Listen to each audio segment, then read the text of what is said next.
The fall ഗൈ ഈ കഴിഞ്ഞ ദിവസം പുറത്തിറങ്ങിയ നമ്മുടെ റയാൻ ഗോസ്ലിംഗിന്റെ ഏറ്റവും പുതിയ ചിത്രമാണിത്. Let's do it later. Want to go to a beach somewhere? Drink a spicy margarita. Make some bad decisions. Yes.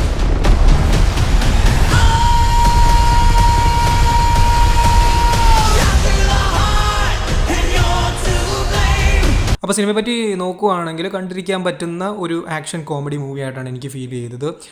ഞാൻ ഒരുപാട് എക്സ്പെക്റ്റേഷനോടെയാണ് പോയത്. അതായത് ഇതൊരു ഗംഭീര സിനിമയായിരിക്കും എന്ന് കരുതിയൊക്കെയാണ് പോയത്. പക്ഷേ ആക്ച്വലി എനിക്ക് ആ എക്സ്പെക്റ്റ് ചെയ്ത അത്രയും ഒരു സംഭവം കിട്ടിയില്ലെങ്കിൽ കൂടെ the movie was very good. കാരണം എന്നെ സംബന്ധിച്ച് സിനിമയുടെ ഏറ്റവും വലിയ ഹൈലൈറ്റ് എന്ന് പറയുന്നത് റയാൻ ഗോസ്ലിംഗ് ആയിരുന്നു. ആൻഡ് പുള്ളി ഒരു രക്ഷയില്ലാണ്ട് ചെയ്തിട്ടുണ്ട്. അതായത് പുള്ളിക്കാരൻ ആ കിട്ടിയ ക്യാരക്ടർ വെടിപ്പായിട്ട് ചെയ്തിട്ടുണ്ട്. പുള്ളിയുടെ ആ ഒരു മാനറിസംസും കാര്യങ്ങളൊക്കെ നല്ല പോലെ വർക്കൗട്ട് ആയിട്ടുണ്ട്. അതിന് പറ്റിയൊരു ക്യാരക്ടറായിരുന്നു ഈ ഒരു സിനിമയ്ക്കകത്ത് ഉണ്ടായിരുന്നത്. അപ്പാർട്ട് ഫ്രം ദാറ്റ് നമ്മൾ മൂവിയിലേക്ക് കൂടുതൽ നോക്കുമ്പോഴത്തേനും നമ്മുടെ എമിലി ബ്ലണ്ട് ഈ ഒരു സിനിമയ്ക്കകത്ത് പ്രധാന നായികയായിട്ട്, അതായത് മെയിൻ ഫീമെയിൽ ലീഡായിട്ട് വന്നിട്ടുണ്ട്.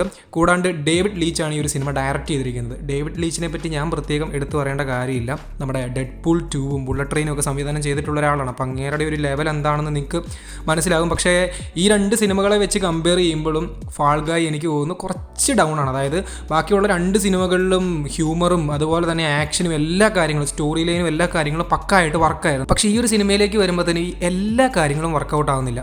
ഇപ്പം കോമഡിയുടെ കാര്യമാണെങ്കിലോ അല്ലെങ്കിൽ ഇതിലെ ആക്ഷൻ സീക്വൻസസിൻ്റെ ഒക്കെ കാര്യമാണെങ്കിലോ കൊള്ളായിരുന്നു. പക്ഷേ നേരെ മറിച്ച് ഇതിൻ്റെ സ്റ്റോറി ലൈനിലേക്ക് വരുമ്പോഴത്തേനും ഭയങ്കര സിമ്പിളായിട്ടുള്ളൊരു സ്റ്റോറി ലൈനാണ് സിനിമയ്ക്കുള്ളത്.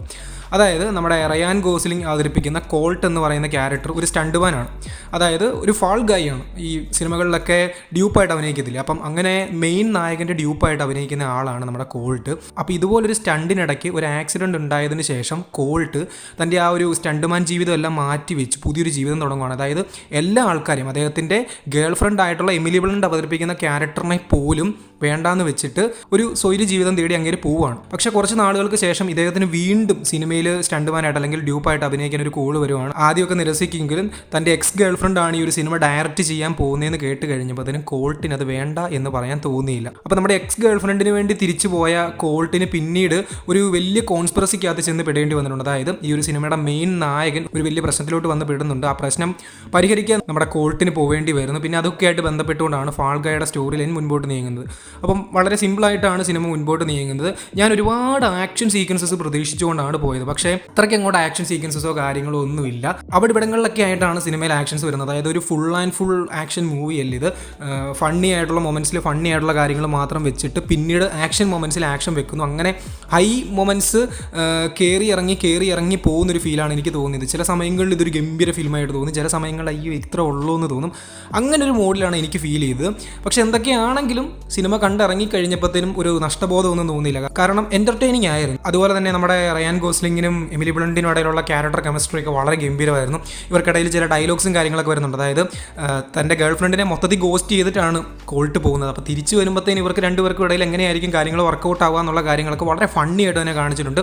പിന്നെ റയാൻ ഗോസ്ലിംഗിൻ്റെ ചില ഗംഭീര മാനറിസംസ് പല മൊമെൻറ്റ്സിലായിട്ട് ഇവർ കൊണ്ടുവരുന്നത് നല്ല രസമായിട്ട് തോന്നി. എനിക്ക് തോന്നി ഈ ഒരു സിനിമയുടെ ഏറ്റവും വലിയൊരു പോസിറ്റീവ് ഫാക്ടർ എന്ന് തന്നെ പറയുന്നത് ഗോസ്ലിംഗ് അണ്ണൻ തന്നെയാണ്. ഇല്ലായിരുന്നെങ്കിൽ ഈ സിനിമ ഒന്നും അല്ലാണ്ടായി പോയേനെ. അപ്പം അതുകൊണ്ട് ഇതൊരു പക്ക എൻ്റർടൈനർ ആയിട്ടാണ് എനിക്ക് ഫീൽ ചെയ്തത്. പക്ഷേ എല്ലാവർക്കും അങ്ങനെ ഫീൽ ചെയ്യണമെന്നില്ല. കാരണം നിങ്ങളൊരു full and full action movie പ്രതീക്ഷയാണ് പോകുന്നത്. ബുള്ളറ്റ് ട്രെയിനും അതുപോലെ തന്നെ ഡെഡ്പൂൾ 2 ഒക്കെ പോലത്തെ ഒരു മാരക ആക്ഷൻ മൂവി പ്രതീക്ഷിച്ചാണ് പോകുന്നതെങ്കിൽ this movie is not for U.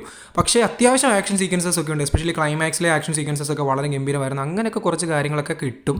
ഒരു ഫണ്ണി ആക്ഷൻ മൂവി എന്നൊക്കെ വേണമെങ്കിൽ പറയാൻ പറ്റും. അപ്പം വേണമെങ്കിൽ ഒന്ന് ട്രൈ ചെയ്ത് നോക്കുക. എസ്പെഷ്യലി റയാൻ ഗോസ്ലിങ്ങിനോട് ഇഷ്ടമുള്ളവർക്ക് മസ്റ്റായിട്ടും ട്രൈ ചെയ്യുക. നിങ്ങളെ നിരാശപ്പെടുത്തത്തില്ല.